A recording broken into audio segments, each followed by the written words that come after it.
Je parie que vous ne le connaissez pas. Et pourtant, ça pourrait être lui notre prochain ministre de l'économie. Enfin, ça c'est si le Rassemblement National passe en 2027. Son nom, François Durvy. Et il a un CV qui penche très à l'extrême droite. Bon, déjà au début des années 2000, il avait milité aux côtés de Philippe de Villiers. Et avant de devenir très récemment conseiller spécial de Jordan Bardella, il était directeur général d'Otium, un fonds d'investissement qui appartient à Pierre-Édouard Sterrin.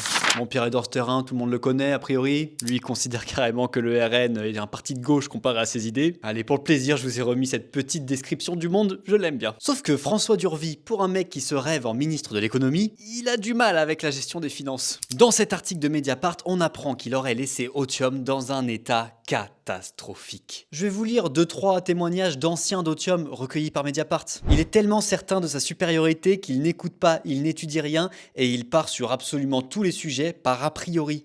Et c'est comme ça qu'il se plante à chaque fois. S'il est capable en 2 ans de planter un fonds qui marchait du tonnerre, c'est qu'il ne faut pas lui donner les clés du camion. Vous allez me dire oui, mais ça c'est juste des militants qui sont jaloux. Sauf que il y a du concret. L'entreprise aurait eu du mal à payer des salaires. Et en septembre dernier, Pierre-Édouard Sterrin avait retiré 450 000 € de garantie financière au Biarritz Olympique. L'argent initialement prévu pour le club de rugby aurait finalement permis de combler les pertes d'Otium. Bref, François Durvy, c'est une nouvelle passerelle entre le monde des finances et le Rassemblement national. Son lobbying auprès du parti est simple. Pousser pour un programme qui assèche encore un peu plus les dépenses publiques d'un côté, favoriser au maximum le monde du business de l'autre. Et là, il se met dans la lumière, il commence même à bénéficier de relais médiatiques, comme avec cette interview dans le Figaro. Et attention, hein, interdit de le critiquer. Pierre-Édouard Sterrin aurait dit à son sujet « Je vous interdis de parler comme ça du prochain ministre des Finances ». Et Jordan Bardella voit en lui un atout précieux pour le parti, mais aussi pour le pays. Abonne-toi.